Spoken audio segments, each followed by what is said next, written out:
नमस्कार साथियों, मैं हूं अनुराग मिश्रा। आप लोगों का इस वीडियो क्लास में एक और स्वागत करता हूं। साथियों, आज हम लोग जो बात करने वाले हैं वो जो है यूजीसी नेट जेआरएफ 2021 के बारे में फुल डिटेल्ड वीडियो है ये, यानी कि संपूर्ण इसमें जानकारी लेने वाले हैं। हम कुछ प्रश्नों को अक्सर सर्च करते हैं गूगल पे या यूट्यूब पे, जो कि है यहाँ पे वो सारे जो है प्रश्नों के वो मैं जवाब आपको देने वाला हूँ। जैसे कि आपका यहाँ पर क्या क्या जानने वाले हैं, जैसे कि ये नेट या जेआरएफ क्या होता है, एलिजिबिलिटी या योग्यताएं इसके लिए क्या क्या है, एज लिमिट क्या होती है, एग्जाम फीस कितनी लगती है, एग्जाम पैटर्न क्या है, सिलेबस क्या है, और सिलेबस में जो 2 पेपर होते हैं उसमें फर्स्ट पेपर में क्या पूछा जाता है, सेकंड पेपर में क्या पूछा जाता है, क्वालिफाइंग मार्क्स कितने हैं। सबसे ज़रूरी बात ये कि यूजीसी नेट या फिर जेआरएफ एग्जाम देने के बाद जेआरएफ या फिर असिस्टेंट प्रोफेसर किस तरह से सिलेक्ट किए जाते हैं, सेट और नेट क्या होता है, यहाँ पर जो फेलोशिप जो होती है, या हम कह सकते हैं फेलोशिप, स्कॉलरशिप तो नहीं होती है जिसको हम वजीफा कहते हैं, वो तो नहीं होती है। फेलोशिप एक तरह से मिलता है, मतलब पैसा मिलता है, तो वो कितना मिलता है, समझ पा रहा ना। इस तरह से कुछ प्रश्न होंगे जो कि हिंदी और इंग्लिश दोनों में मैं यहाँ पर दे दूंगा। ये इसकी एक पीडीएफ भी बना के दे दूंगा जो कि आप नीचे से डाउनलोड कर सकते हैं, यानी कि मैं लिंक दे दूंगा, वहाँ से आप डाउनलोड भी कर सकते हैं। ये फ्री होगा, कोई ऐसा नहीं कि हम पैसे ले लेंगे, आप वहाँ से आप डाउनलोड कर सकते हैं। तो चलिए शुरुआत करते हैं, एक नज़र डालते हैं कि इस वीडियो में किन किन क्वेश्चन या प्रश्नों का हम उत्तर यहाँ पर मिलने वाला है। तो यहाँ पर सबसे पहले जानेंगे व्हाट इज नेट या जेआरएफ, या नेट जेआरएफ क्या होता है, who is eligible for UGC net exam, कौन कौन इसके योग्य हैं, एज लिमिट क्या है नेट एग्जाम के लिए, जेआरएफ क्या होता है, how to apply for NET exam, NET exam के लिए कैसे अप्लाई करते हैं, how many times the NET exam in conducted in a year, कि साल में कितने बार जो है नेट का एग्जाम जो है होता है और उसको कितने बार हम लोग दे सकते हैं, ये बोल सकते हैं। Can I prepare for UGC net in 2 months, क्या 2 महीने में तैयारी की जा सकती है, इसके बारे में भी हम यहाँ पर उत्तर जानेंगे। What is the passing marks for NET exam, यानी कि जो नेट का एग्जाम होता है उसमें कितने पासिंग मार्क्स जो है हमें लाने पड़ेंगे ताकि हम जो है अपना जो एग्जाम जो है क्वालिफाई कर सकें।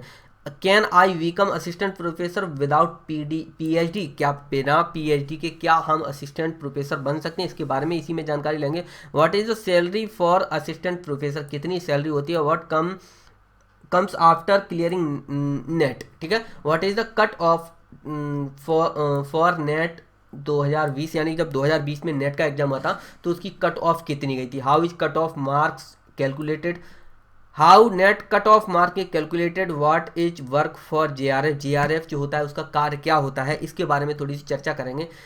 Is BEd compulsory for NET exam, क्या वीएड जो है कंपलसरी होता है नेट एग्जाम के लिए, या डीएलएड जिसको हम कह सकते हैं, तो उसके बारे में चर्चा करेंगे। How is JRF selected, JRF जो होते हैं किस तरह से सिलेक्ट होते हैं, किस तरह से उन्हें लिया जाता है। How do I prepare for JRF, किस तरह से इसकी तैयारी कर सकते हैं, इसके बारे में हम चर्चा करेंगे। Can I do PhD in ISRO, ISRO में क्या हम इसके द्वारा क्या है पीएचडी कर सकते हैं। What is JRF post in DRDO, ठीक है, इसके बारे में भी हम थोड़ी सी चर्चा करेंगे। और प्रश्न जो होगा who can apply for JRF, JRF के लिए कौन अप्लाई कर सकता है। Is JRF is a job, is JRF A a job, क्या जेआरएफ जो है जॉब है क्या, इसके बारे में चर्चा करेंगे। जॉब है क्या ये, मतलब हम इसमें रिसर्च करते हैं, करते क्या है आखिर, ठीक। ये जेआरएफ एंड पीएचडी सेम, क्या जेआरएफ और पीएचडी सेम होती है, इसके बारे में चर्चा करेंगे। Can I do PhD without JRF, बिना जेआरएफ बिना पीएचडी के जेआरएफ किया जा सकता है, ठीक है। What is the age limit for NET JRF, क्या इसकी एज लिमिट है। How many attempt are there for JRF, कितने अटेम्प्ट होते हैं। How much HRA is given to JRF, ठीक है। Can I give JRF after BSc, ठीक है, जेआरएफ जो है बीएससी के बाद जेआरएफ दे सकते हैं कि नहीं दे सकते हैं, इसके बारे में भी चर्चा करेंगे। Is net compulsory for PhD, इसके बारे में चर्चा करेंगे। Can I get job after qualifying NET exam, इसके बारे में जानकारी लेंगे।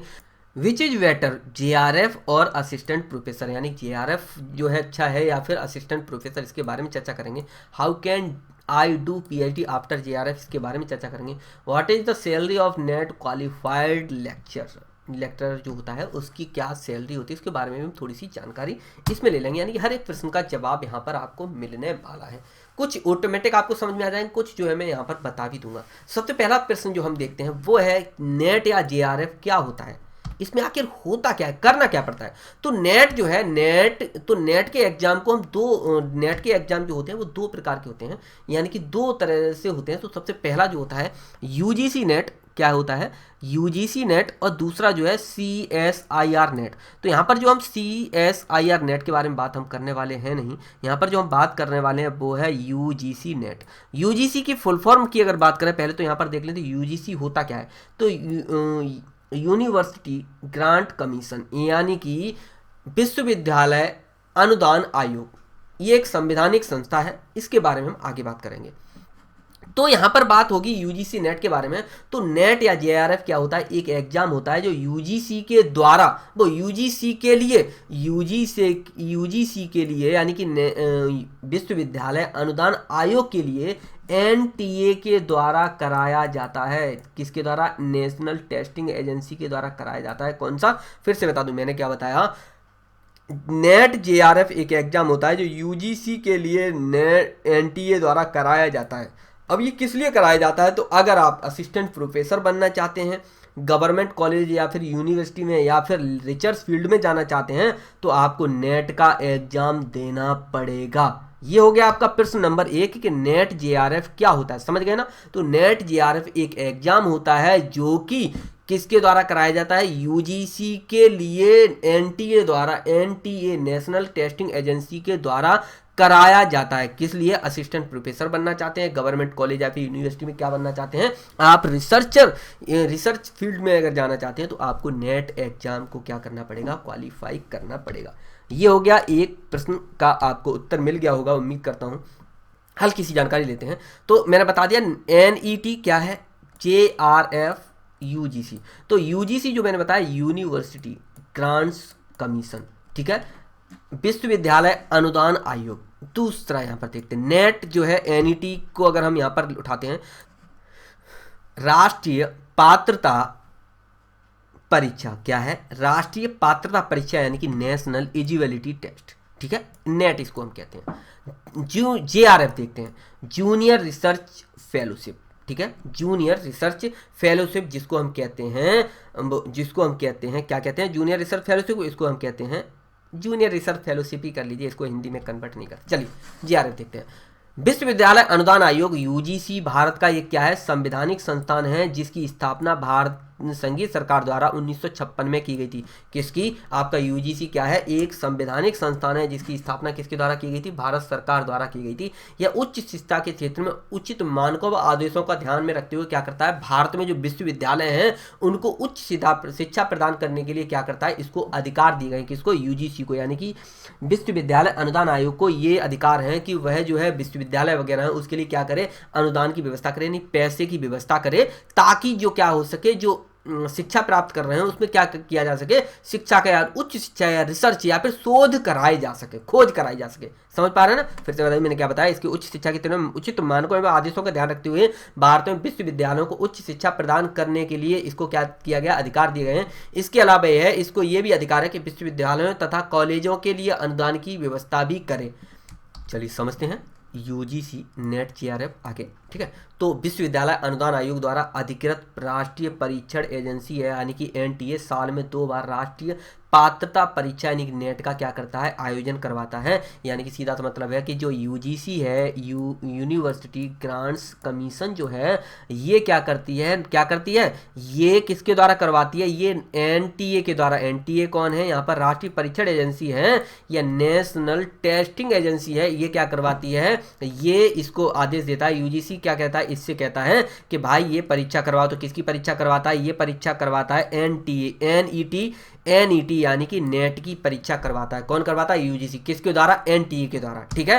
तो यह परीक्षा केवल भारतीय प्रोफेसर और जूनियर रिसर्च फेलोशिप यानी JRF के लिए भारतीय नागरिकों को योग्यता और भारतीय विश्वविद्यालयों और कॉलेजों में क्या है, सहायक प्रोफेसरों की पात्रता के लिए क्या होता है, आयोजन होता है। यानी कि नेट जो होता है, नेट की परीक्षा जो होती है JRF और असिस्टेंट प्रोफेसर के लिए क्या की जाती है, आयोजित की जाती है। यानी कि आप नेट का यदि एग्जाम पास कर लेते हैं, तो आप असिस्टेंट प्रोफेसर और जूनियर रिसर्च फेलोशिप के रूप में क्या हो सकते हैं, आप नियुक्त हो सकते हैं। यह परीक्षा जो होती है, आप यह परीक्षा जो होती है कौन सी, आपकी नेट की जो परीक्षा है कब दे सकते हैं, तो यह परीक्षा जो है परीक्षा मानविकी यानी कि जो भाषा सहित जो भाषा है, जैसे कि फ्रेंच है, इंग्लिश है, तमिल है, तेलुगु है, बोडो है, फ्रेंच है, स्पेनिश है, यानी कि भाषा सहित, यानी कि भाषा में हो सकता है शोध, सामाजिक विज्ञान में हो सकता है, प्रयोगशाला विज्ञान में हो सकता है, पर्यावरण विज्ञान में हो सकता है, कंप्यूटर विज्ञान में हो सकता है, इसके अनुप्रयोग तथा इलेक्ट्रॉनिक विज्ञान आदि विषयों में लगभग जो नेट होता है वो कम से कम 81 विषयों में होता है। यानी कि फर्स्ट पेपर जो है सभी के लिए, वो हम आगे बात करेंगे तो समझ में आएगा ये क्या परीक्षा होती है। आपने क्या करना है, 81 विषयों में आप क्या कर सके, नेट की परीक्षा दे सकते हैं, समझ गए ना। तो इसमें जो जूनियर रिसर्च फेलोशिप की परीक्षा पास कर लेता है जो भी व्यक्ति, वो यूजीसी उनके लिए विश्वविद्यालयों को क्या करता है, फेलोशिप प्रदान करता है, यानी कि कुछ मनी से सपोर्ट करता है, यानी कि कुछ पैसा देता है या कुछ अनुदान देता है। किसको देता है, जो नेट की परीक्षा पास कर लेते हैं और जो नेट की परीक्षा पास करने के बाद जेआरएफ के लिए नियुक्त होते हैं या जेआरएफ के तहत चुने जाते हैं, उनको क्या करता है यूजीसी। जेआरएफ कब चुने जाते हैं उसके बारे में बात करेंगे। तो नेट की परीक्षा में जेआरएफ के लिए वरीयता सूची में क्या करना होता है, स्थान पाने वाले जो मेधावी छात्र होते हैं यूजीसी द्वारा फेलोशिप देकर क्या किया जाता है, पुरस्कृत किया जाता है, यानी कि उनको पैसा दिया जाता है। उसको हम आगे और डिटेल में आप लोगों को समझा देंगे कि इसका क्या मतलब हुआ, ठीक है। तो चलिए, क्लियर हुआ। तो फर्स्ट क्वेश्चन क्लियर हो गया। यहाँ पर हल्का सा एक बार और बता देता हूं कि क्वेश्चन नंबर 1 नेट या जेआरएफ क्या है, बता दिया मैंने आपको कि NET JRF national eligibility test for the junior research fellowship is one of the most popular scheme started by the university grant commission UGC earlier conducted by the सीवीएसई NTA. JRF is now conducted by the NTA national testing agency on behalf of UGC twice a year. यानी कि पहले क्या हुआ करता था, CBSE NET net JRF क्या करता था, इस परीक्षा को करवाया करता था, लेकिन वर्तमान में यूजीसी के लिए नेट एनटीए करवाता है। कौन, एनटीए करवाता था, नेशनल टेस्टिंग एजेंसी करवाता है, ठीक है। This exam determined the candidate eligibility for the award of the junior research fellowship is the encourage post graduate student to the undertake advanced study and research work leading to MPhil PhD degree in the humanities and social science including language and sciences. इसके बारे में हम clear एक एक step by step समझेंगे, ठीक है। चलिए, क्वेश्चन नंबर 2 है, क्या है क्वेश्चन नंबर, प्रश्न नंबर 2 है कि एलिजिबिलिटी यानी कि योग्यता क्या होनी चाहिए ताकि आप नेट का एग्जाम दे सकें। फिर से बता दूं, योग्यता क्या होनी चाहिए कि आप नेट का एग्जाम दे सकें, तब आप नेट की परीक्षा को दे सकेंगे। यहां पर आता है क्या करना है, तो आपको पोस्ट ग्रेजुएट आप होने चाहिए, यानी कि जिसको हम मास्टर भी बोलते हैं, यानी कि मास्टर की डिग्री होनी चाहिए, जिसमें आपका एमए हो जाता है, एमएससी हो जाता है, और आपके जो भी होते हैं जिसमें मास्टर होता है, यानी पोस्ट ग्रेजुएट बीए बीएससी या फिर बीटेक, यानी कि कुछ भी किया हो, बीबीए किया हो, कॉमर्स से हो, हिस्ट्री से हो, ज्योग्राफी से हो, पॉलिटी से हो, इकोनॉमिक्स से हो, आपका फिजिक्स से हो, केमिस्ट्री से हो, किसी से भी हो, एक्सवाइजेड, यानी कि लगभग इसमें क्या होते हैं 81 सब्जेक्ट्स होते हैं जिनमें आपने क्या किया हो, पोस्ट ग्रेजुएट या इसमें आपने मास्टर की डिग्री प्राप्त की हो, ठीक है। तो आइए देखते हैं। तो मैंने क्या बताया, योग्यता क्या होनी चाहिए, योग्यता के लिए तो क्या होना चाहिए, सबसे पहले तो पोस्ट ग्रेजुएट आप हों, यानी कि स्नातकोत्तर होना चाहिए, जिसमें जर्नल की अगर बात की जाए तो लगभग 55% आपके क्या होना चाहिए, एमए हो, एमएससी हो, उसमें कितने नंबर होने चाहिए, जर्नल के लिए आपको 55% नंबर होने चाहिए। दूसरा अगर हम बात करें ओबीसी के लिए तो 50% होना चाहिए, एससी के लिए 50% और एसटी के लिए भी 50% होना चाहिए। किसके लिए, ओबीसी, एससी और एसटी के लिए 50% नंबर होने चाहिए, किसमें, पोस्ट ग्रेजुएट में, ठीक है। समझ गया ना, तो शिक्षा समझ गया ना कितना। तो ऐसे अभ्यर्थी जिन्होंने क्या किया हो, यूजीसी द्वारा प्राप्त मान्यता प्राप्त विश्वविद्यालय कॉलेज से क्या किया हो, मानविकी, सामाजिक विज्ञान, कंप्यूटर विज्ञान, इलेक्ट्रॉनिक अनुप्रयोग में किसी भी विषय में कम से कम 55% अंकों के साथ पोस्ट ग्रेजुएट या स्नातकोत्तर की परीक्षा को पास किया हो, वो लोग इस परीक्षा के क्या होंगे, योग्य होंगे। साथ ही अगर वे अभ्यर्थी या फिर वो बच्चे या फिर वो स्टूडेंट्स जिन लोगों ने क्या किया है, एमए कर लिया है या फिर पोस्ट ग्रेजुएट हो गया है, लेकिन उनका क्या है, रिजल्ट नहीं आ पाया है, तो वो भी क्या कर सकते हैं, वो भी इसको भर सकते हैं। बस वो जब उनका परिणाम, यानी कि जब किसी कार्ड से देरी हो रही है, आप एग्जाम वगैरह दीजिए, जब आपका रिजल्ट वगैरह आ जाए तब का तब देखा जाएगा, आपको लगभग 2 साल का समय मिल जाता है। दूसरा देखते हैं, पीएचडी डिग्री धारक अभ्यर्थी के लिए 5% की छूट भी मिलती है, यानी कि अगर आपने पीएचडी कर रखी है तो आपको नेट का अगर एग्जाम देना चाहते हो आपको क्या है 5% की छूट मिल जाती है। आरक्षित वर्ग के अनुसूचित जाति और जनजाति अन्य पिछड़ा वर्ग का शारीरिक रूप से दिव्यांग अभ्यर्थियों के लिए 5% का क्या मिलता है, छूट मिलता है। समझ गया ना, यानी कि वही बता दिया ना, SC ST और OBC के लिए 50% और जनरल के लिए कितना है 55%। तो ये योग्यता समझ गए, किसी भी विषय में क्या किया गया हो, आपने पोस्ट ग्रेजुएट हो। लगभग 81 सब्जेक्ट आते हैं नेट के लिए। चलिए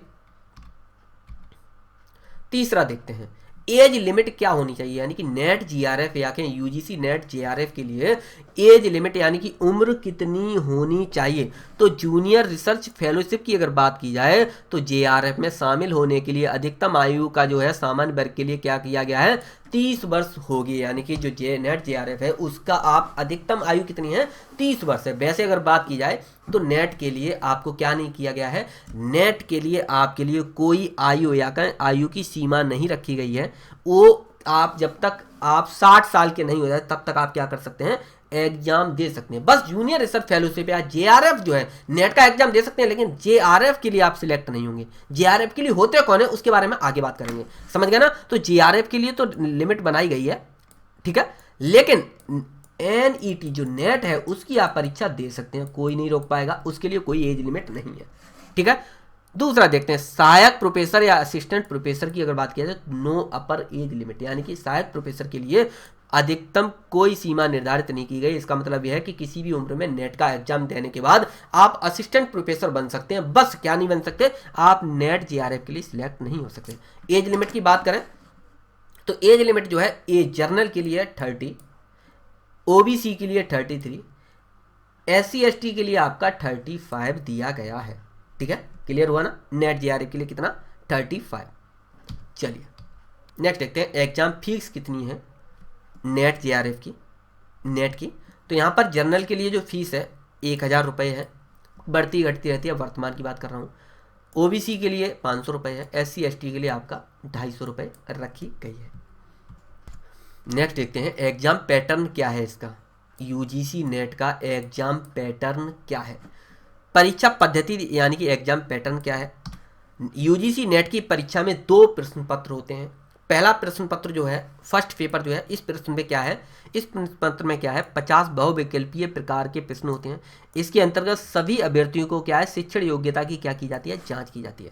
दूसरा प्रश्न पत्र यानी सेकंड पेपर की बात करें तो इस प्रश्न पत्र में क्या है 100 बहुविकल्पीय प्रकार के प्रश्न होते हैं। यह प्रश्न अभ्यर्थी के स्नातकोत्तर विषयों से संबंधित होता है। सीधा सा मतलब क्या है कि फर्स्ट पेपर जो है वो सभी के लिए क्या होगा, कंपलसरी है देना, यानी कि सभी के लिए, चाहे वो हिस्ट्री से MA किया हो, पॉलिटी से, इकोनॉमिक्स, यानी कि 81 सब्जेक्ट में से किसी में भी उसने क्या किया हो MA यानी कि मास्टर किया हो, MA MSc या फिर MTech कुछ भी किया हो, आपने क्या किया है तो सबके लिए क्या है फर्स्ट पेपर होगा। प्रथम प्रश्न पत्र जो है सबके लिए सेम होगा, जिसमें कितने होंगे 50 प्रश्न जो होंगे वो आपको करने होंगे। 50 प्रश्न में से आपको पासिंग मार्क्स जो है लाना पड़ेगा, ठीक है। दूसरा प्रश्न पत्र जो है वो होगा उस सब्जेक्ट से जिससे आप क्या करना चाहते हैं, PhD या फिर आप रिसर्च करना चाहते हैं, तो उससे होगा। यानी कि आपने MA किया है इकोनॉमिक्स से तो आपके सिर्फ 200 जो अंक का जो होगा 200 अंक का, जिसमें क्या होगा आपके 100 प्रश्न होंगे वो इकोनॉमिक्स से होगा। अब आप पॉलिटी से भरते हैं तो केवल आपके इकोनॉमिक्स के बाद अगर पॉलिटी से भरते हैं तो आपके 100 प्रश्न जो होंगे क्या होंगे, पॉलिटी के होंगे। अब मान लीजिए हिस्ट्री से करते हैं तो आपके 100 के 100 प्रश्न जो है सेकंड पेपर में, तो सेकंड पेपर जो है वो सबके लिए समान नहीं होगा। फर्स्ट पेपर जो है वो सभी के लिए क्या होगा, समान होगा। यानी कि इसमें 50 प्रश्न है, सभी प्रश्न जो होते हैं आपको पता है कोई भी छोड़ना नहीं होता है, बस पासिंग मार्क्स लाने होते हैं। सेकंड पेपर मैंने बता दिया क्या है, सेकंड पेपर में आपने जिस सब्जेक्ट से क्या है आपने पोस्ट ग्रेजुएट यानी कि मास्टर किया है उससे जुड़े हुए प्रश्न होंगे, हिस्ट्री से, पॉलिटी से, इकोनॉमिक्स से, जो भी हो, ठीक है। चलिए समय की बात करें तो 3 घंटे मिलते हैं आपको। 3 घंटे में क्या करना होता है, 3 घंटे में ये पूरा एग्जाम जो है देना होता है। 3 घंटे होता है, जो 2 इसमें पाली हो सकती हैं। एक तो 3 घंटे आपको जैसे कि आपका 9 से 9:30 से 12:30 बजे तक का 3 घंटे मिलेंगे। इसमें आपको ये दोनों एग्जाम पेपर करने होंगे। और अगर किसी का दूसरा यानी सेकंड जो पाली होती है उसमें अगर आ जाता है तो 2 से 5 वाला टाइम, तो उसमें 3 घंटे, तो उसमें ये दोनों पेपर आपको हल करने पड़ेंगे। नेक्स्ट देखते हैं, तो समझ गया ना। पहला जो पेपर है टीचिंग रिसर्च एप्टीट्यूड 100 मार्क्स का होगा। जिसमें 50 प्रश्न आएंगे। दूसरा जो है सब्जेक्ट रिलेटेड क्वेश्चन, ठीक है, सब्जेक्ट रिलेटेड क्वेश्चन, यानी कि आपने अगर हिस्ट्री चुना है तो आपका हिस्ट्री से ही होगा, ठीक है। 200 प्रश्नों का 200 मतलब नंबर का होगा, 100 क्वेश्चन होंगे इसमें। हर क्वेश्चन जो है कितने का होगा, 2 नंबर का होगा। क्लियर हुआ? टोटल कितने, 150 क्वेश्चन, 3 घंटे का समय, टोटल मार्क्स जो है 300। नेट एग्जाम फर्स्ट और सेकंड पेपर के रूप में बटा होगा, ठीक है। फिर से बता दूं, नेट एग्जाम जब देने जाते हैं, मैंने बताया था कि फर्स्ट और सेकंड पेपर के रूप में बटा होगा।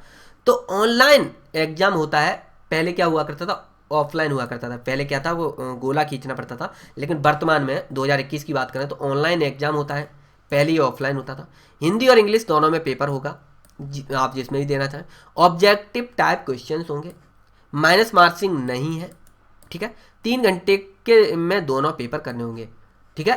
कंप्यूटर बेस्ड का मतलब ये होगा कि जो एग्जाम ड्यूरेशन 3 घंटे, एग्जाम मोड जो होगा सीबीटी, सीबीटी का मतलब होता है टेस्ट ऑनलाइन, यानी कि कंप्यूटर बेस्ड टेस्ट, सीबीटी अगर कहीं लिखा होता है। करेक्ट आंसर का कितना मिलता है, 2 नंबर मिलता है, यानी कि 150 प्रश्न होंगे, 150 में से कितने करने हैं आपको, कितने करने हैं उससे मतलब नहीं है, 150 जो है 300 नंबर के होते हैं टोटल, आप कितने कर पाएंगे वो बात की बात है। No negative marking.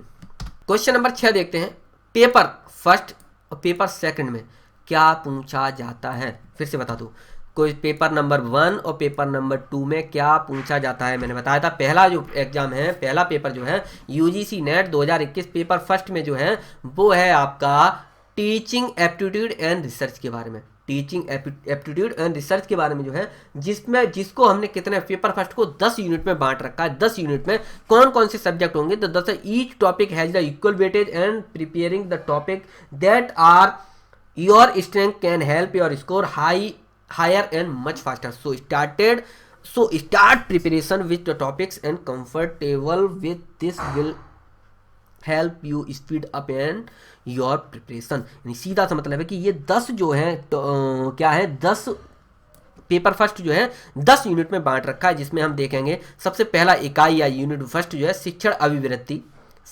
अभिवृत्ति teaching aptitude. दूसरा यूनिट जो है शोध अभिवृत्ति रिसर्च एप्टीट्यूड। तीसरा जो है बोध यानी कि रीडिंग कॉम्प्रिहेंशन। चौथा जो है संप्रेषण यानी कम्युनिकेशन। पांचवा जो है गणितीय तर्क और अभिवृत्ति मैथमेटिकल रिसर्च एंड एप्टीट्यूड। युक्तियुक्त तर्क लॉजिकल रीजनिंग। आंकड़ों की व्याख्या डेटा इंटरप्रिटेशन, ठीक है। सूचना और संचार प्रौद्योगिकी ICT इंफॉर्मेशन कम्युनिकेशन टेक्नोलॉजी। लोक विकास और पर्यावरण पीपल डेवलपमेंट एंड एनवायरनमेंट। उच्च शिक्षा प्रणाली हायर एजुकेशन सिस्टम। मोटा मोटी माना जाता है कि 50 प्रश्न होंगे तो सब में से 5-5 प्रश्न जो है सभी का वेटेज जो है बराबर होगा, ठीक है। इस तरह से सभी का जो है वेटेज जो है बराबर रखा गया है। पेपर फर्स्ट क्लियर हुआ, यानी कि इसमें कितने हैं, 50 प्रश्न है, हर प्रश्न जो है 2 नंबर का है पेपर फर्स्ट में, ठीक। चलिए पेपर 2 में देख लेते हैं कि पेपर 2 का सिलेबस क्या है, यानी कि UGC net syllabus for paper 2। The subject for paper 2 needs to be chosen by candidate. A candidate can choose the subject of his her post graduation or a related subject. NTA UGC NET is conducted for total 81 subjects. यानी कि जो भी व्यक्ति है, जो भी UGC NET का paper देना चाहता है, वो फर्स्ट पेपर सभी के लिए कंपलसरी है, यानी कि सबका एक सा रहेगा, उसमें कोई भेदभाव नहीं होगा, सभी के लिए सेम रहेगा। लेकिन जो सेकंड पेपर है, जिसमें आप PhD करना चाहते हैं, जिसमें आप रिसर्च करना चाहते हैं, जिसमें आप शोध करना चाहते हैं, जिसमें आप खोज करना चाहते हैं, हिस्ट्री हो गया, पॉलिटिकल साइंस हो गया, आपने सोशोलॉजी है या साइकोलॉजी है, हिस्ट्री है या फिर कॉमर्स है या फिर एजुकेशन है या सोशल वर्क है या होम साइंस है या फिर पब्लिक एडमिनिस्ट्रेशन है या पॉपुलेशन स्टडी है या मैथिली लैंग्वेज से किया है या फिर बंगाली से किया है या फिर हिंदी से किया है, किसी भी लैंग्वेज में क्या किया, मान लीजिए MA आपने हिंदी से किया है, आप मान लीजिए MA आपने मैथिली से किया है या फिर MA आपने कन्नड़ से किया है, तो जिससे भी आपने पोस्ट ग्रेजुएशन किया है उस सब्जेक्ट से जुड़ा हुआ आपका क्या होगा, ये सेकंड पेपर होगा, आपके उसी से जुड़े हुए प्रश्न होंगे। क्लियर हुआ? तो इसमें क्या है, सेकंड पेपर में आपके 81 सब्जेक्ट में से कोई सा भी एक ले सकते हैं। उनके मैं यहां पर नाम बता देता हूं कि लोग पूछते हैं क्या इकोनॉमिक्स से क्या हमने एमए किया है तो क्या हम कर सकते हैं? पॉलिटिकल साइंस से अगर हमने किया है तो हम क्या कर सकते हैं? तो आइए उसको देखते हैं। तो यहाँ पर मैं बता दूं कि आपका इकोनॉमिक्स में आ जाता है, पॉलिटिकल साइंस आ जाता है, फिलॉसफी आ जाता है, साइकोलॉजी आ जाता है, सोशोलॉजी आ जाता है, आपका हिस्ट्री आ जाता है, एंथ्रोपोलॉजी आ जाता है, कॉमर्स आ जाता है, एजुकेशन आ जाता है, सोशल वर्क आ जाता है, होम साइंस है, public administration, population studies, Maithili, Bengali, Hindi, Kannada, Malayalam, Oriya, Punjabi, Sanskrit, Tamil, Telugu, Urdu, अरबी, English, Chinese, Dogri, music, management, Nepali, Manipuri, Assamese, Gujarati, Marathi, French, Spanish, Russian, Persian, आपका Rajasthani, German, Japanese, adult education, physical education, Arab culture and Islamic studies, Indian culture, labour welfare, defence and strategical studies, labour and information science, Buddhist, Jain and peace studies, corporate study of religions. ठीक है, उसके बाद next जो इसमें देखेंगे मतलब और जो सब्जेक्ट हो सकते हैं आपके, पाली हो गया, कश्मीरी हो गया, कोंकणी हो गया, कंप्यूटर साइंस एंड एप्लीकेशंस हो गया, इलेक्ट्रॉनिक साइंस हो गया, इन्वायरमेंट साइंस हो गया, पॉलिटिक्स हो गया, आपका अमेरिकन स्टडी हो गया, ह्यूमन राइट्स एंड ड्यूटीज हो गया, tourism and administration and management हो गया, बोडो हो गया, संथाली हो गया, योग्य हो गया, सिंधी हो गया, मास कम्युनिकेशन एंड जर्नलिज्म हो गया, performing art, dance, drama, theatre हो गया। इसके बाद क्रिमिनोलॉजी हो गया, tribal and regional language literature, folk literature, comparative literature, Sanskrit traditional subject, women studies, visual arts, social medicine, community health, geography, forensic science. यानी कि लगभग देखा जाए तो 81 सब्जेक्ट में आप क्या कर सकते हैं, किसी एक को आप चुनकर पीएचडी कर सकते हैं, यानी कि नेट जीआरएफ का एग्जाम आप दे सकते हैं। क्लियर हुआ? तो पेपर फर्स्ट मैंने बता दिया क्या था, सब्जेक्ट और मार्क्स। पेपर फर्स्ट में टीचिंग एंड रिसर्च एप्टीट्यूड में कितने मार्क्स होंगे? 100 का होगा, जिसमें 50 प्रश्न होंगे। पेपर 2 में जो है सब्जेक्ट रिलेटेड क्वेश्चन, जिसमें 200 मार्क्स का होगा और सॉरी जिसमें आपका 100 प्रश्न होंगे। टाइम ड्यूरेशन 3 घंटे का होगा और CBT पर होगा, यानी कि कंप्यूटर बेस्ड एग्जाम होगा। ठीक है, चलिए क्वेश्चन नंबर 7 का हम देखते हैं answer. What is the qualifying marks for NET exam, यानी कि कितने मार्क्स लाएं तब हम पास माने जाएंगे और नेट या फिर JRF में क्या मान लिए जाएंगे, हमारा चुनाव हो जाएगा। तो जर्नल की अगर बात करें 40% उसको लाना होगा फर्स्ट पेपर में और सेकंड पेपर दोनों में। OBC की अगर बात करें तो क्या होगा 35%, 35, यानी कि जर्नल के लिए आपका 40 और OBC SC ST के लिए कितना है आपका 35%। तो दोनों पेपर में 40 आपका जर्नल को परसेंट लाना पड़ेगा और SC ST और OBC को कितने 35% अंक लेकर आना बहुत ज़रूरी है। इसका कट ऑफ कितना जाता है इसका इस बात से कोई मतलब नहीं है, कट ऑफ कितना जा रहा है उससे मतलब नहीं, यहाँ पर पासिंग मार्क्स की बात कर रहे हैं कि आप मान लिए जाएंगे चुने हुए। चलिए सबसे ज़रूरी प्रश्न जो है कि UGC नेट या फिर JRF एग्ज़ाम देने के बाद JRF या फिर असिस्टेंट प्रोफेसर किस तरह से सिलेक्ट या फिर नियुक्त तो होते हैं। तो अगर आपकी रैंकिंग अच्छी आती है, मान लीजिए आपने नेट का एग्जाम दे दिया, हमारा मान लीजिए पॉलिटी या फिर इकोनॉमिक्स से, या फिर मान लीजिए नीति शास्त्र, या फिर मान लीजिए इकोनॉमिक्स से दिया है, पर्यावरण पारिस्थितिकी मान लीजिए, या फिर मान लीजिए साइंस एंड टेक मान लीजिए, या फिर इंग्लिश से मान लीजिए, या पॉलिटी से मान लीजिए, या फिर बायो से मान लीजिए, किसी से भी आपने क्या किया नेट का एग्जाम जो है फर्स्ट पेपर सबके लिए कंपलसरी एक सा होता है, हमने नेट का एग्जाम दे दिया। अब आपका रैंकिंग सिलेक्ट होगा, मान लीजिए आपका रैंकिंग जो है हाईएस्ट लेवल पे आ रहा है, तो रैंकिंग जिनकी टॉप रैंकिंग वाले को क्या कर लिया जाता है JRF यानी कि जूनियर रिसर्च फेलोशिप के लिए क्या कर लिया जाता है सिलेक्ट कर लिया जाता है। फिर से बता दूं मैंने क्या बताया, जो हाईएस्ट रैंकिंग वाले जो होते हैं उनको क्या कर लिया जाता है जूनियर रिसर्च फेलोशिप के लिए इधर अलग रख लिया, बाकी के जितने भी जो बच जाते हैं उनको असिस्टेंट प्रोफेसर के रूप में करना होता है। तो जूनियर रिसर्च फेलोशिप जो होते हैं उनको क्या किया जाता है, हर महीने फेलोशिप भी दिया जाता है। अगर फेलोशिप की बात करें तो मोटा मोटी जो अमाउंट मिलता है इनको वो लगभग JRF वालों को जो अमाउंट मिलता है हर महीने का वो लगभग 31,000 रुपये होता है। 31,000 रुपये होता है, और भी ऊपरी खर्चा होता है, जैसे रहने के लिए मिलता है, रहने के लिए 5 से 7 हज़ार रुपये जो है एक्स्ट्रा मिलता है, और भी 1-2 हज़ार हो जाते हैं। तो मोटा मोटी अगर इसको हम देखा जाए तो वैसे जो होता है तो अमाउंट जो मिलता है वो है 31,000 रुपये। इसके बाद क्या होता है, जब 2 साल बाद जब SRF बन जाएंगे यानी सीनियर रिसर्च फेलोशिप में अब जब पहुंच जाएंगे तो आपका थोड़ा सा अमाउंट और बढ़ जाता है, एरिया और बढ़कर कितना हो जाता है, लगभग 35,000 हो जाता है। ये एग्जाम साल में 2 बार कराया जाता है, साल में 2 बार कराया जाता है। और इस सबसे ज़रूरी चीज़ एक और बता दूं कि कोविड-19 की वजह से साल में यानी कि 2021 में 3 बार होगा, और जो 31 उम्र है वो जो 30 उम्र है उसको 31 तक आप दे सकते हैं, यानी कि 31 साल के अगर हो गए हैं तो आप दे सकते हैं, फिर बाद में नॉर्मल हो जाएगा, 30 ही हो जाएगी। ठीक है, तो क्लियर हुआ, क्या समझ में आया कि असिस्टेंट प्रोफेसर कौन बनते हैं। नेट JRF जो होता है, नेट का जब एग्जाम आप क्वालिफाई कर लेते हैं, जो रैंकिंग टॉप की होती है, जो सबसे ऊपर जो अच्छे होते हैं, टॉप जो होते हैं, उनमें से क्या कर लिया जाता है, चुन लिया जाता है। नेक्स्ट बात करते हैं, चलिए कुछ देखते हैं। नेट, सेट और स्लेट ये क्या होता है थोड़ा सा देख लेते हैं। नेट मतलब नेशनल एलिजिबिलिटी टेस्ट, और सेट मतलब स्टेट एलिजिबिलिटी टेस्ट। तो what is difference between set and net exam. तो यहाँ पर क्या है कि जो UGC है यानी कि यूनियन यूनिवर्सिटी ग्रांट्स कमीशन, तो UGC के अनुसार लेक्चरशिप के लिए नेट एक क्या है, अनिवार्य योग्यता है। यहाँ पर राज्य सरकारों तथा केंद्र शासित प्रदेशों ने ये कहा है कि वह भी लेक्चरशिप के लिए अलग से यानी कि स्वतंत्र रूप से क्या कर सकती हैं, एक परीक्षा का आयोजन कर सकती हैं। यह परीक्षा भी क्या होगी, राष्ट्रीय स्तर पर क्या होगी, मान्य होगी, लेकिन इसका ज़्यादा लाभ जो होगा वो क्षेत्रीय स्तर पर होगा। यानी कि आप सेट अगर करते हैं तो अगर मान लीजिए उत्तर प्रदेश से यदि करते हैं या फिर मान लीजिए राजस्थान से करते हैं तो आप राजस्थान के राजस्थान में या उत्तर प्रदेश के उत्तर प्रदेश में ही रहेंगे।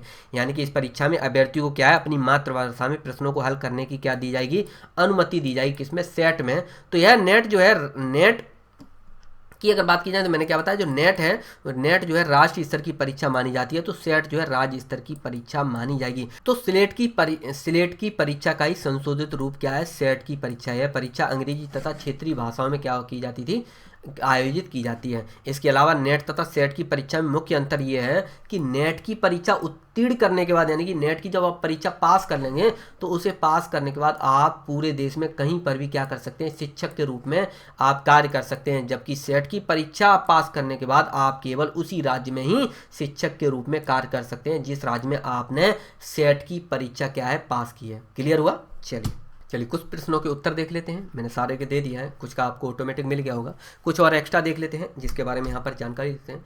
तो who can apply for JRF, however such candidate will be the admitted provisionally and shall be considered eligible for the award of JRF, assistant JRF or assistant professor eligibility only after they have passed their master's degree examination or equivalent with at least 55% marks और 50% marks in case OBC, non creamy layer, SC, ST, PDW यानी person with disability. यानी कि सीधा सा मतलब ये है कि कौन JRF के लिए अप्लाई कर सकता है। तो मैं आपको बता चुका था कि वो लोग जो मास्टर यानी कि क्या कर सके हैं, मास्टर यानी कि पोस्ट ग्रेजुएशन कर चुके हैं, किसमें, अपने किसी भी सब्जेक्ट में, उसमें कितने परसेंट लाए हों, 55% मार्क्स लेकर आए हों। जर्नल की बात हो रही है, अगर 5% की छूट मिल जाती है आपकी SC, ST, OBC और PWD को मिल जाती है। सीधा सा मतलब 50% में आपने ग्रेजुएशन किया हो, 55% में छूट जब मिलती है जब आप SC, ST में हैं, और PDW यानी पर्सन विद डिसेबिलिटी यानी कि आप विकलांग वगैरह हैं। तो दूसरा प्रश्न देखते हैं जिसका मैं उत्तर दे चुका हूँ। Is JRF a job. तो JRF junior research fellowship is provided to the UGC NET JRF qualified candidate for a time period 2 years. It not a job but a scholarship program through which a student can pursue PhD in their respective subject. सीधा सा मतलब ये है कि ये कोई job नहीं है, मतलब एक तरह से माना तो जॉब जाएगा क्योंकि इसमें पैसा मिलता है तो हम एक तरह से मान सकते हैं, लेकिन फिर भी क्या है, ये जॉब नहीं है। इसमें क्या करता है, एक स्कॉलरशिप प्रोग्राम है, किसका है, UGC का एक स्कॉलर प्रोग्राम है, UGC नेट का स्कॉलरशिप प्रोग्राम है। अगर आप JRF में सिलेक्ट होते हैं तो आप क्या कर सकते हैं, PhD कर सकते हैं। क्या कर सकते हैं, PhD कर सकते हैं। ये स्कॉलरशिप प्रोग्राम क्या है कि आप PhD जब करने जाते हैं तो जाहिर सी बात है, आप ग्रेजुएशन के बाद पोस्ट ग्रेजुएट करते हो तो आपकी उम्र जो है लगभग 30 या फिर 25-30 के बीच में आपकी हो चुकी होती है। तो आपको क्या करना है, शोध करना है, यानी कि रिसर्च करना है। रिसर्च करना है तो रिसर्च करने के लिए क्या करती है सरकार, एक योजना चलाती है जिसमें क्या करती है आपको सपोर्ट करती है मनी से, ताकि आपको दिमागी टेंशन ना हो, आपको सारे साधन मिले। लगभग 30 से 35 हज़ार रुपये आपको सैलरी, मतलब पैसे देती है आपको, वो स्कॉलरशिप की तहत मिलता है, एक तरह मान सकते हैं उसको फेलोशिप कहते हैं। और 7 से 8 हज़ार रुपये आप कमाने की रहने रहने के लिए दे देते हैं, 1,000-1,500 रुपये ऊपर ही खर्चा दे देते। तो भाई अगर मोटा मोटी देखें तो लगभग JRF के लिए वही आता है 40 से 42 तक आपको मिल जाता है मंथली। समझ पा रहे हैं ना? तो क्या करना होता है, PhD करना होता है, किसके, सरकार के पैसे पे। चलिए नेक्स्ट देखते हैं, ये JRF एंड PhD सेम। तो PhD is a doctoral program where one has to the choose a topic of research and work on the disease. ठीक है, इसमें क्या होता है, ये एक तरह से मान लीजिए उपाधि होती है, यानी सर्वोच्च एक तरह से अवार्ड मान सकते हैं आप, क्या, PhD। वहीं पर JRF क्या होता है, JRF is the research fellowship which is the granted by the UGC to work on the research methodology जो होता है। इस तरह से आप देख सकते हैं। तो दोनों में अंतर ये होता है कि एक डॉक्टरल प्रोग्राम होता है, किसी सब्जेक्ट में आप क्या कर लेते हैं, PhD वगैरह कर लेते हैं, वहीं ये क्या होता है, एक रिसर्च प्रोग्राम होता है। ठीक है, चलिए नेक्स्ट देखते हैं, what is the cut off for JRF. तो candidate have to secure qualifying marks is both paper of NTA UGC NET 2020 in order to get shortlisted for JRF or assistant professorship. The UGC NET qualifying marks for general category candidate is 40% in paper first and 2, while the qualifying marks for reserved category candidate is 35% paper first and second. What is the salary of net qualified lecture? जो net qualify करने के बाद lecture बनता है उसकी क्या salary होती है मोटा मोटी? तो UGC net qualified candidate can easily get A salary of 45,000 Indian rupees per month for the post of assistant professor, 80,000 Indian rupees per month for post associate professor and 82,000 per month for the post of professor. ठीक है, ये मोटा मोटी एक salary है कि आप net qualified करते हैं तो 40 से 45 हज़ार रुपये, और उसके बाद और आप करते हैं तो आप 80 हज़ार तक, और 80-82 ये शुरुआती एक रुझान होता है, एक दौर होता है जिसमें आप इतना कमा सकते हैं मोटा मोटी है। What is the benefit of NET JRF? तो eligibility for JRF fellowship an added advantage for qualifying NET exam with high marks is that you are automatically eligible for JRF fellowship and get a scholarship amounting 31,000 for first 2 year and 35,000 for remaining tenure. सीधा तो मतलब ये है कि what the benefit for NET JRF। NET JRF का मतलब है कि आप नेट अगर क्वालिफाई कर लेते हैं और मार्क्स क्या लेके आते हैं, हाईएस्ट मार्क्स लेके आते हैं, टॉप रैंकिंग पर आप आते हैं, यानी सीधा समझ लो एकदम छा जाते हैं, एकदम छा जाते हैं आप नेट देने के बाद, यानी क्वालिफाइंग मार्क्स लाने के बाद आप अगर टॉप पर आते हैं तो आपको क्या करती है सरकार, यानी कि UGC जो होता है उसके द्वारा क्या दिया जाता है, आपको पैसा दिया जाता है, फेलोशिप दी जाती है, आपकी मदद की जाती है, स्कॉलरशिप के रूप में पैसा मिलता है लगभग 31,000 रुपये मोटा मोटी। उसके बाद सरकार ये 2 साल तक देती है, उसके बाद 3 साल मतलब 2 उसके बाद जो बाकी का जो समय काल बचता है उसमें क्या करती है, जब आप सीनियर SRF हो जाते हैं तो आपको कितना मिलता है, 35,000 रुपये मिलता है मंथली। नेक्स्ट देखते हैं, is NET and JRF same? देखते हैं, UGC NET and JRF are same exam, यानी कि आपको UGC जो है, जो नेट होता है और JRF जो होता है सेम एग्जाम होते हैं, कोई सा भी देंगे, अब बात जो है एक ही होगा, सिलेबस सब कुछ एक ही होगा, बस the only difference is that you need more marks for JRF as compared to NET. Top 6% of students who qualify NET exam get JRF junior research fellowship. Maximum age जो होती है 30 इसमें होती है ईयर। सीधा सा मतलब ये है कि नेट और JRF के लिए एग्जाम सेम होता है, सेम सब कुछ होता है, बस होता क्या है कि जो लोग सबसे ज़्यादा मार्क्स लाते हैं, यानी कि सबसे ज़्यादा नंबर लेके आते हैं और उनकी उम्र जो है 30 से कम है, यानी कि लास्ट जो है 30 है, 30 से कम है, तो उनको क्या करता है, वो JRF के लिए चुन लिए जाते हैं। ठीक है, what is the NET JRF? तो NET JRF national eligibility test for junior research fellowship is one of the most popular scheme started by the university grant commission UGC। This exam determine the candidates eligibility for the award of junior research fellowship. इतना काफी है। Next देखते हैं, can I do PhD without JRF? Yes absolutely you can certainly pursues PhD without qualifying NET or JRF provided you qualifying the written test and interview of the respective university or institute. But they then the entire expense of pursuing PhD shall have to borne by unless you have a sponsor. सीधा सा मतलब ये है कि net के बिना, net और GRF के बिना भी हम पीएचडी कर सकते हैं, और आप कहीं पर भी क्या करेंगे, जाके इंटरव्यू दीजिए किसी बढ़िया इंस्टीट्यूट में या फिर यूनिवर्सिटी में, आप कर सकते हैं। लेकिन इसके लिए क्या होता है, बहुत ज़्यादा महंगा पड़ता है, क्योंकि यहाँ पर क्या है, सारा खर्चा जो है आपका, अगर नेट जीआरएफ करने के बाद पीएचडी करते हो, सारा खर्चा कौन उठाता है, आपकी सरकार उठाती है। कर सकते हैं। What is the age limit of net GRF? तो वर्तमान में यानी कि जो कोविड-19 की वजह से इस समय यानी कि 2021 में जो है 31 तक आप जो है दे सकते हैं, उसके बाद नॉर्मली जो है 30 हो जाएगी, यानी कि एज लिमिट जो है 30 ही है। जनरल वालों के लिए 30। UGC NET upper age limit for JRF is 31 year. New Delhi for the UGC NET the schedule in may.